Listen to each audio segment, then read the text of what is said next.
Okay, hello everybody. This is a Saturday morning, and I'm working on some teaching videos, and I think I'll just not upload this today like I've been doing some of those other ones. But I'm just working and trying to rest a little bit, but I am doing some stuff. And I was thinking, I watch on the weekends. I do, like I said, I don't like to watch a lot of entertainment, which I do not. Like, I can't watch sitcoms or anything. But the old rock and roll documentaries, which I get on my Roku system, I really like those.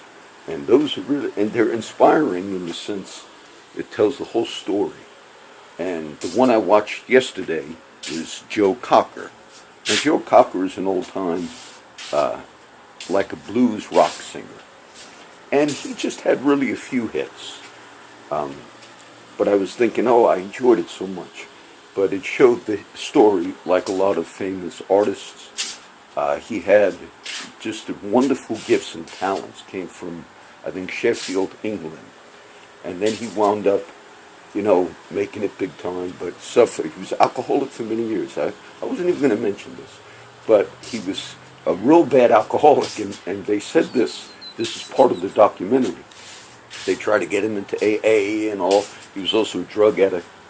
And finally, one time his wife told him, she said, Joe, they were living in the States at this point, she said, if you don't quit drinking, we're going to break this off. And then he told his wife, and she's telling the story, and it's a documentary. It's really nothing about alcoholism. But she said for that 1 week, he quit. And then they all were like, you can't do it on your own. And then she said, but after the first year and the second year, she said, I guess he just stopped. And he actually, the people that were trying to get him in AA, he was like, no, I can just do it. And he did. We give him credit for that. But he was very gifted. And if those of you that are not familiar, when Joe Cocker sang, he kind of had like just contortions. And they mentioned it somewhat. They said, no, he always just was like that. Sort of like his body was an instrument. And we read in Scripture, Lucifer was, he's described before the fall as this creation of God, but they were instruments in it. But they were describing Joe Cocker. I'm not saying he's Lucifer, but they were saying it was like his body was an instrument, like he was the first air guitar, because he really had contortion. But I found it was interesting. And I just had a few thoughts, and I might comment on Zechariah. This will be a little chance, because I'm doing a little of these minor prophets in the Old Testament. But what you'll also notice, like Bob Dylan, if you ever read I read his biography, Chronicles, which was very good. You'll notice they go through like a period where they kind of want to be alone. And there was an interesting thing. There was a manager that picked up Joe Cocker after he was already kind of famous, but he had a lot of addiction problems. But then somebody helped him get back on his feet. And they said the manager one day, after a few years of helping him with his career, he just got a letter from a lawyer that said, okay, I'm releasing you. And some of the other people, and they had that manager on the documentary, spoke well of Joe Cocker. He said it was like we were friends. It wasn't just a business deal. But he never spoke to him again. And they said it was kind of strange that he would just like cut everybody off at certain times. They said he was just like that. When you read in the Gospels, I was going to make a joke, and say, now that I'm famous, which I'm not. But sometimes, for many years when I was just hanging out on the street, I liked it that people just thought John's just one of the homeless guys. I liked that. It's like a feeling of, you're not the center of attention, which at times can be uncomfortable for various reasons. And a lot of the musicians, you'd see that they were like wanted spots or places. And as I'm reading through the Gospel of Mark, it's interesting. When Jesus, you'll notice this a lot. When something happens, a miracle or something, he tells the people, either the people he heals, like, don't say anything about it. Or then he goes to a place, he stays in a home somewhere, and he wants to be alone with God. There's a verse I got up here. Jesus says this in John 17, actually. He says, Father, glorify me with the glory which I had with thee before the world was. Glorify, or let me have that. And he's talking about going to the cross. And tomorrow is Easter, by the way.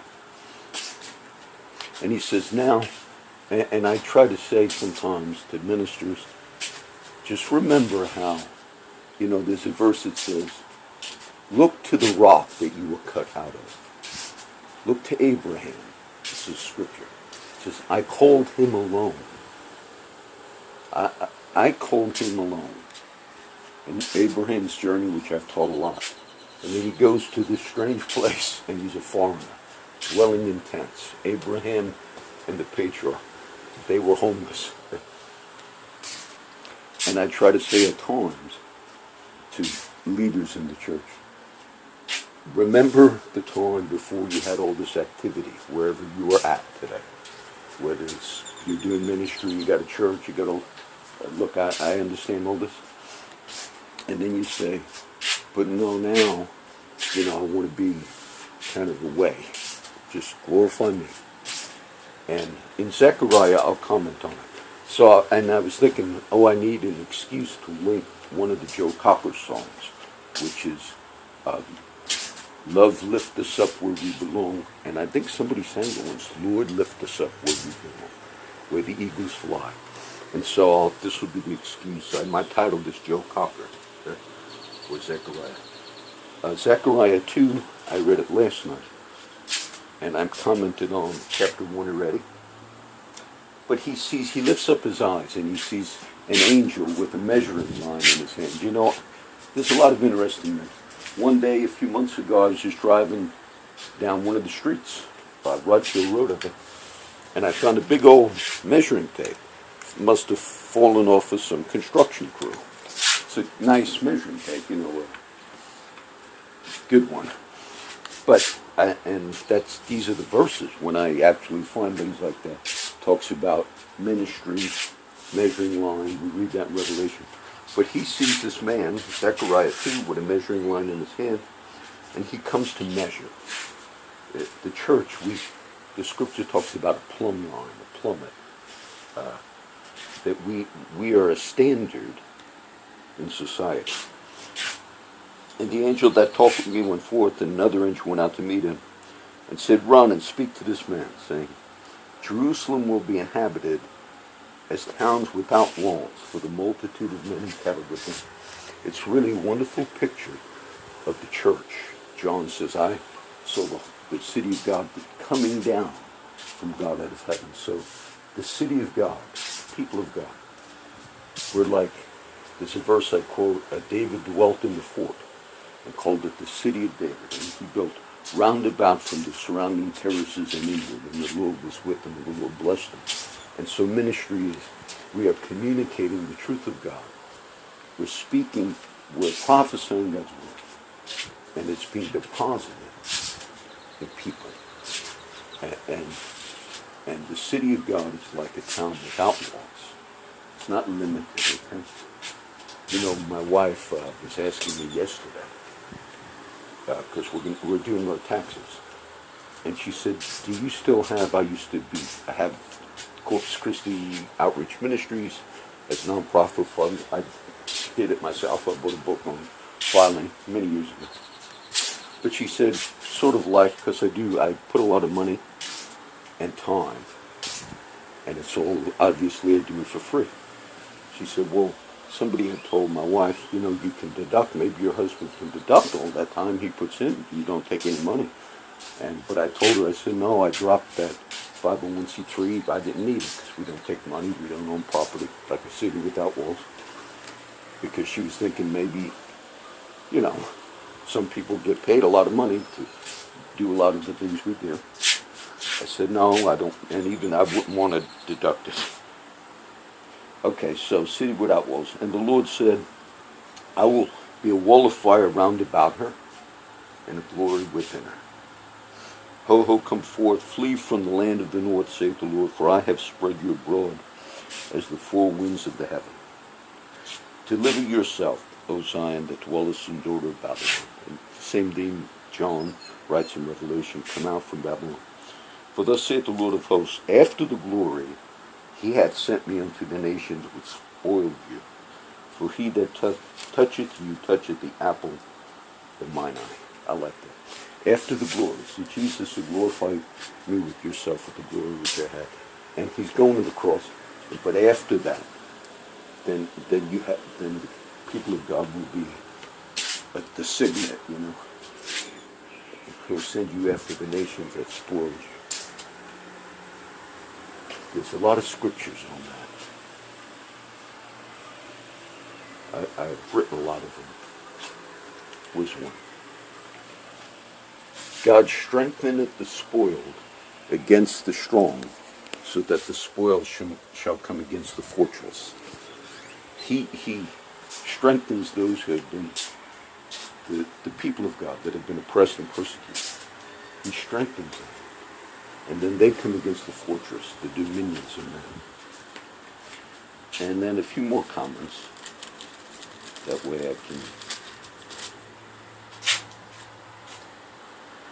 fall asleep. Oh, I skipped too many chapters here. Let me go back. I'm in chapter 2. For behold, I will shake mine hand upon them, and they shall be a spoil to their servants. And you will know that the Lord of hosts hath sent me. Sing and rejoice. You know, I have that written on my house a couple of years ago. I forgot where it came from. It says, you will know that the Lord hath sent me. And many nations shall be joined to the Lord in that day, and shall be my people.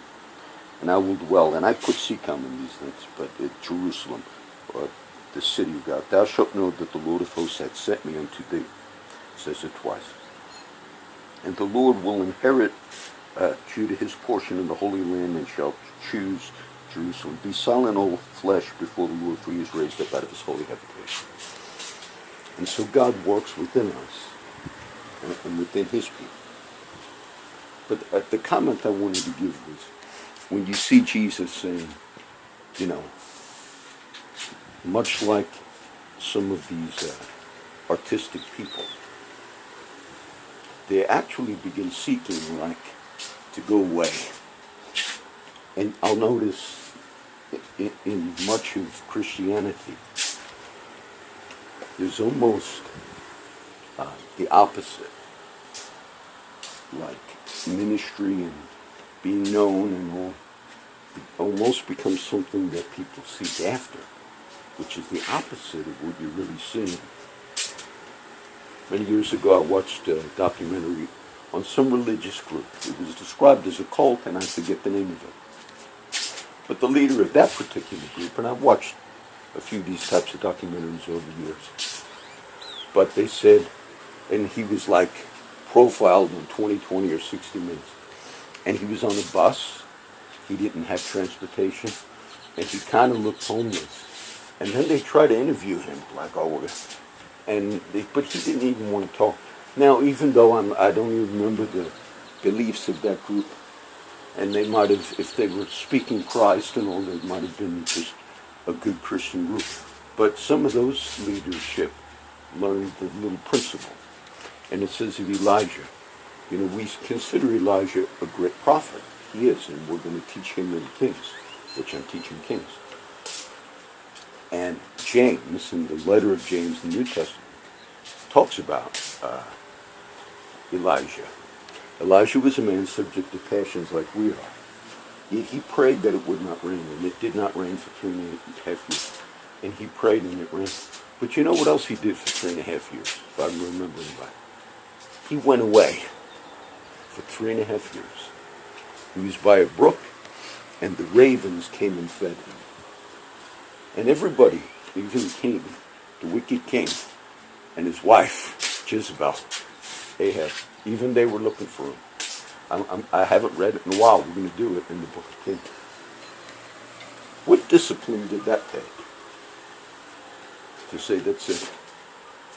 I'm going away. But that is a pattern that we see.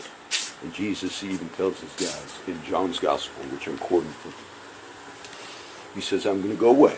You see, he's talking about the cross, but then also the ascension. And he says, and now they were troubled, because he said that. He said, but it's expedient for you that I go away. Because if I don't go away, then the Comforter, the Spirit, will not come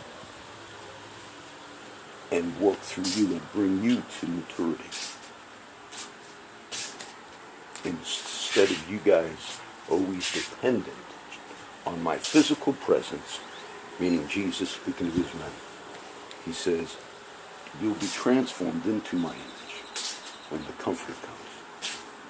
And in order for that process to take place, I'm going to go away. He tells them that in John's Gospel. And there are indeed times, and I find it interesting because a lot of these musicians, these documentaries, just in a natural way, they don't even understand it's really a biblical principle. A lot of them, they said about Joe Cocker, it was very interesting, I liked it, but one of the people that was helping him, a producer and all, they said it was amazing because you get the sense, and I've seen this before, like when his life was out of control, but when he was on the stage, when he was functioning in his gift, they said it was different. Like, some days they'd wake him up 5 minutes before a show. That's why he liked that song, the Beatles song, but he redid it. Get by with a little help from my friends. And I understand it also talks about drugs, but so there were people waking him up before the show. They had to where's he at today? Is he using? He was doing heroin too. But then this particular manager said it was when he would come off the stage for the few seconds to wash his face, he was also throwing up because he was drinking on stage in some of the concerts. And the manager would ask him, Joe, do you need anything? And Joe Cocker would be like, no. And the manager said it was like he was in a trance. Very interesting. It was like he was in a transfixed state, and he was in that particular gift. And music is a gift, and it was a gift. I mentioned Lucifer, but that was a gift given. And these musical people, when they're functioning in that, something else, it's a gift. And it's not them, it's not their personas, it's simply that gift. And so, these are just a few comments. I'll teach, this will be a teaching post, and I'll write a little on Zechariah. So, just for leadership, remember that, Jesus in John 17, glorify me with the glory which I had with you before the world was, or get back to that place where you said, being alone with God. Look to the rock where you were cut out of. I called Abraham when he was alone, and he was on this journey. It wasn't all these connections. And so in a way, when I know some friends that are on the street or that I've known for years, and then maybe they say, oh, we saw your videos, John, over there. I'm grateful, but then I'm uncomfortable. And I did like it more when, and I'm not famous, believe me, but I liked it more when people just thought I was homeless or just on the street. I liked that much better. I remember Mondo, one of the street guys, after I was hanging out for a while, he gave a testimony one day talking to me, John, I love Jesus, and I thought, oh, he must know I'm doing ministry. He says, and sometimes people don't like it when I say I love Jesus, and maybe you don't like me talking about Mondo. I said, no, I do ministry, brother. I believe. And he looked at me funny and he said, I thought you were one of us.